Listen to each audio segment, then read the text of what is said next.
Hi everybody, here is Luke. Today we are going to show you how to set up desktop mode on Safari on your iPhone. Basically it's very simple and Safari automatically gives you this option. We will open up Safari. We can see that this is the classic version on mobile. But when you click on the left button in the search bar and then expand three dots on the bottom right, that is when we get the request desktop website option. We click on that and you see Safari has changed to the desktop version and we can try searching, for example, YouTube, and see we still have it in the desktop version.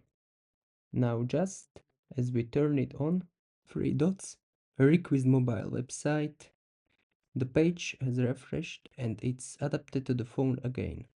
So if you found the video helpful, give it a like and don't forget to subscribe. Choose